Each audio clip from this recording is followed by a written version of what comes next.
الذين آمنوا اتقوا الله حق تقاته ولا تموتن إلا وأنتم مسلمون. Alhamdulillah teman-teman, kita bisa kumpul lagi di hari Senin yang ketiga dengan izin Allah Ta'ala, karena banyak teman kita yang izin dengan udzur, dengan alasan, semoga Allah Ta'ala, berbagai macam alasan, semoga Allah Ta'ala mengampuni mereka semua. Tapi perlu diketahui bahwasanya kita di sini mengaji di sini bertujuan bukan untuk sesuatu yang lain kecuali mencari ridha Allah Ta'ala, menuntut ilmu Allah Ta'ala, mencari berkah Allah Ta'ala, mencari bekal supaya kita tahu agama Islam itu bagaimana. Bukan cukup hanya ngaji kemudian menjadi sesuatu yang rutinitas, bukan. Kita mengaji bertujuan untuk mengetahui ilmu-ilmu Allah Ta'ala, aturan Allah Ta'ala, ajaran Allah Ta'ala yang nantinya kita bisa praktekkan di keseharian kita.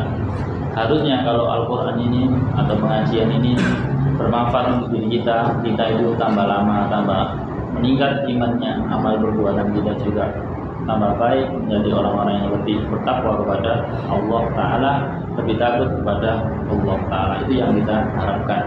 Kita baca dulu. Selanjutnya buka surat Al-Asr ya.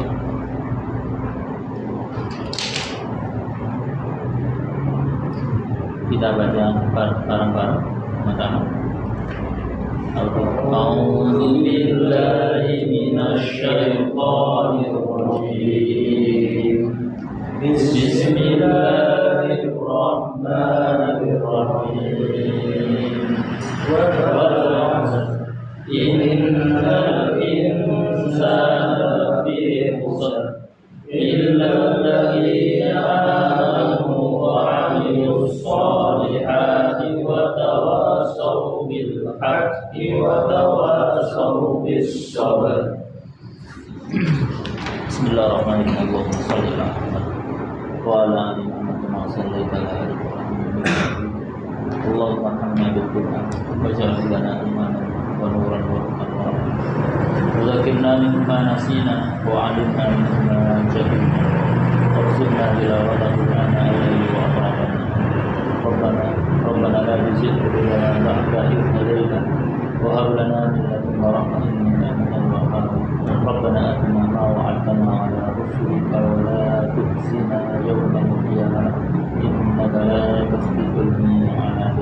Rabbana la tad'u lana dhanban illa ghafartahu wa la hamman illa farajtahu wa la maridan illa shafaytahu wa la daynan illa qadaytahu wa la hajatan min hawaij dunya wal akhirah illa hiya illa qadaytaha ya arhamar rahimin. Allahumma ansurna nasratin wa khudna qadara muslimin wa ansur al-mustad'afin al-mu'minin wa inna biruhin minka ya rabbal alamin. Rabbana srif 'anna 'adzab jahannam. Rabbana srif 'anna 'adzab jahannam. Rabbana srif 'anna 'adzab jahannam. 'Adzabaha kana gharama. Rabbana hab lana min azwajina wa dhurriyyatina qurrata a'yun waj'alna lil muttaqina imama. Rabbana ighfir lana wa li walidina wa lil mu'minina yawma yaqumul hisab. Rabbana atina fid dunya hasanah wa fil akhirati hasanah wa qina adzabannar. Sallallahu alaihi wasallam.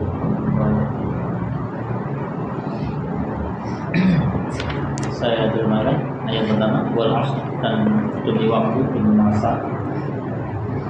Innal insan, sesungguhnya manusia itu, lafi, sungguh pada khusrin, kerugian, illa, kecuali alladzina, orang-orang yang amanu, mereka itu orang yang beriman, wa amilus shalihati, dan mereka mau beramal saleh, mengerjakan suatu kebaikan, amal saleh menurut agama, amalan yang menurut agama baik. Wa tawasau, dan mereka itu saling menasehati, saling berwasiat bil haqqi dengan kebenaran, wa tawasau dan saling berwasiat, saling menasehati bis sabr dengan sabar, tentang kesabaran.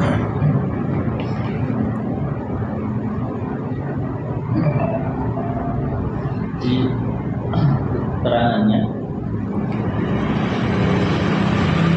ayat ini adalah ayat yang seharusnya untuk kita menjadi pedoman yang bicara ataupun yang biasa bicara, pedoman untuk jalani hidup, karena seluruh kehidupan di dunia ini tidak ada gunanya kecuali yang memang yang sebagaimana yang disebutkan oleh Allah Ta'ala di ayat ini secara gamblang, secara jelas. Allah Ta'ala bersumpah di ayat yang pertama, wal asri, demi waktu, demi masa, karena orang itu pasti mengalami atau melalui masa itu dan akan meninggalkan masa itu pasti.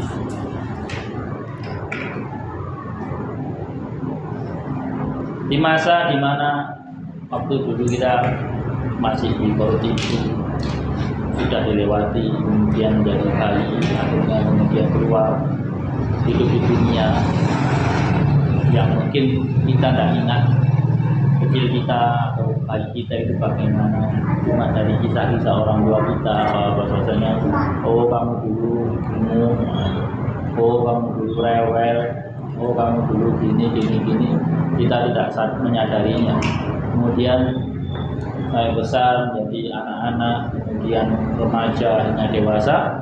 Sekarang kebalik, kita sudah menjadi bapak-bapak, walaupun ada yang dulu sudah melewati masa-masa itu semuanya. Ternyata semua sudah dilewati. Dan ketika manusia sudah menginjak dewasa, ditandai dengan balik, entah itu dengan mimpi atau dengan ciri-ciri balik itu sendiri, bulu-bulu yang dulunya tidak tumbuh, tadi tumbuh, bulu kemaluan, bulu rengos, bulu ketiak dan yang lain-lainnya sudah dilalui, kita lalui semuanya. Dan ketika itulah masa di mana manusia itu sudah ada beban tanggung jawab yang akan dipertanggungjawabkan nanti di akhirat. Ketika anak-anak mungkin tidak ada beban untuk kita wajib sholat, wajib berpuasa, dan wajib dan yang lain-lainnya. Tapi ketika sudah balik, sudah akil balik itu, maka ada tanggungan dia di hadapan Allah Ta'ala, nanti akan dibalas sesuai dengan perbuatannya. Jadi demi masa di waktu itulah yang paling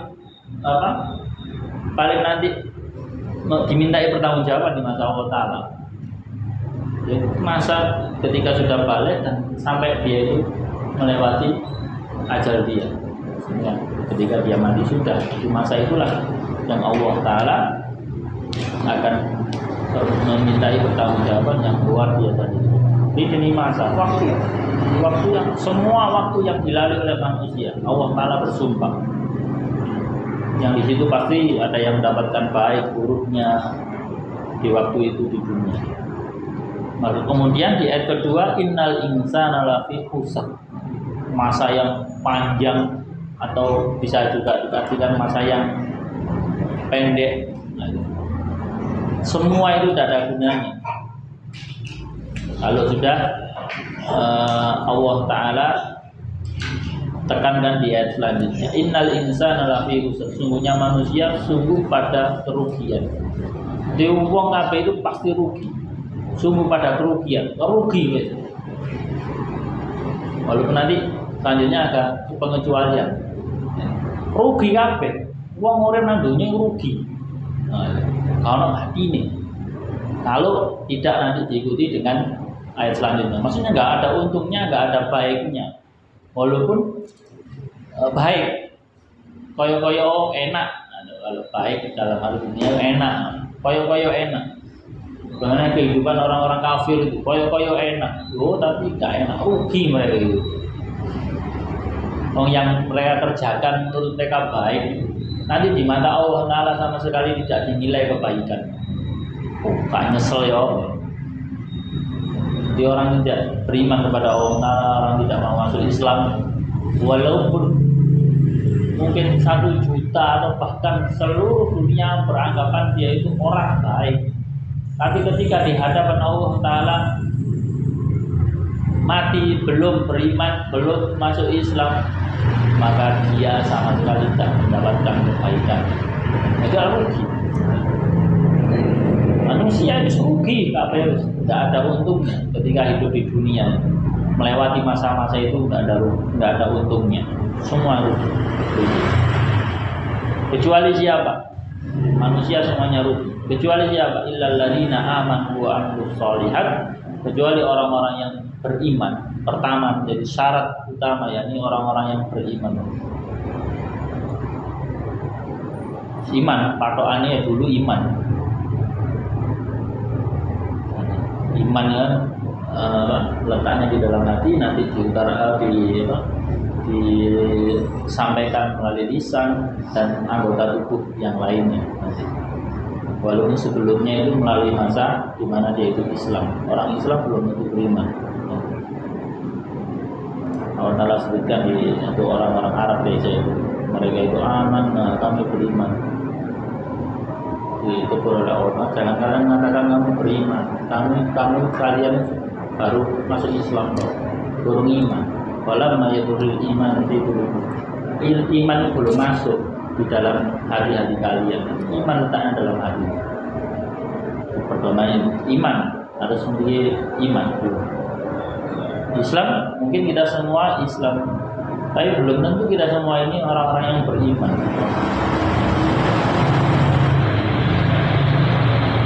Ini illal ladzina amanu, kecuali orang-orang beriman. Karena nanti orang Islam sendiri itu nanti juga ada bagian yang lain, ada orang Islam yang disebut orang munafik. Bukan ada sendiri. Nanti orang Islam yang benar-benar Islam nanti akan terkirim menjadi orang-orang yang beriman. Orang Islam yang tidak benar-benar beriman kepada Allah Ta'ala ya nanti menjadi orang-orang munafik. Kecuali orang-orang beriman. Karena patokannya itu intinya iman dulu. Kalau orang beriman pasti dia itu gandengannya wa amilus sholihat, mau beramal soleh. Sudah kita dengarkan di pengajian seringnya. Jadi nggak bisa di otak-atik antara iman dan amal soleh, nggak bisa. Orang iman ya harus mau beramal soleh. Aku iman kok, aku cuma beriman kepada Allah Ta'ala. Dikon sholat, dikon puasa, dikon yang lain-lainnya, nggak mau dia. Jadi amal soleh itu seperti itu. Watawasau bil haq, dan mau berwasiat, mau bernasihat dengan kebaikan, dan mau bernasihat, memberi nasihat, saling menasihati dengan perkara sabar. Jadi menasihati seorang yang menjalankan kebaikan dan menasihati seseorang yang sabar. Ini memang dua perkara yang sangat penting. Orang mau melakukan suatu kebaikan itu luar biasa, dan orang mau sabar itu akan luar biasa. Karena orang melakukan suatu kebaikan itu pasti risikonya banyak. Bukan cuma orang melakukan kebaikan terus senengi, belum tentu. Orang melakukan suatu kebaikan, yakni agama Islam ini, belum tentu disenangi orang banyak. Sehingga nantinya Allah Ta'ala katakan watawasau bisabr. Dia sabar, harus sabar. Orang melakukan suatu kebaikan itu sabar. Orang sabar itu bukan cuma orang yang kena musibah toh ya, orang mendapat kejelekan, enggak. Orang mau mengerjakan suatu kebaikan saja harus sabar. Sabar luar biasa. Karena nanti omongan dan caci makian apalagi di akhir zaman sebagaimana kita jalani, orang menjalani suatu kebaikan itu banyak yang takut. karena disembol-sembosi dengan ucapan-ucapan pemimpin-pemimpin dulu bin mengatakan bahwasanya ciri-ciri teroris itu baru ireng, kronik cingkrang, suruh sholat berjamaah. Itu kan yo bentuk suatu tekanan yang secara tidak langsung, walaupun orang beriman itu nggak ambil pikir, tapi di tengah-tengah masyarakat mungkin kita itu juga seperti itu. Hati keras teroris di orang-orang yang menyuarakan kebaikan yang dibentukkan oleh mereka cingkrang, padu ireng, terus sholat subuh aja itu dicap menjadi orang-orang yang jelek, teroris. Itu menjadi sunatullah hal seperti itu. Karena sabar itu benar-benar penting. Sabar itu benar-benar penting. Jadi orang berbuat baik juga harus sabar, bukan cuma orang mendapatkan kejelekan itu sabar, bukan. Tapi orang baik berbuat baik juga harus sabar, benar-benar sabar. Orang kadang berbuat baik kan seperti mau berbuat baik kepada seseorang, kemudian orang itu kadang sini kayak kebaikan itu gak rumongso atau bahkan kadang ngelikung, ngelek-ngelek orang yang berbuat baik tadi. Nah, orang yang berbuat baik gak sabar, akhirnya mudah-mudah. Oh, kayak ini langsung. Ini kalau akhirnya tidurnya gak ikhlas, tidurnya gak ikhlas. Itu manusiawi. Sekelas Abu Bakar saja seperti itu, menghadapi orang yang macamnya seperti itu. Padahal orang yang berbuat seperti itu kadang juga orang baik, bukan orang jelek. Bagaimana Allah Ta'ala sebutkan di surat An-Nur. Itu ada kerabatnya itu ditanggung, uripe ditanggung sama Abu Bakar. Barang ono cerita bahwasanya anaknya istri Rasul Aisyah, kabarnya itu berzina dengan orang yang paling ganteng, jalan begitu orang Arab begitu sopan, orang yang berwarna, klimis, coba cuma itu gak ketinjit.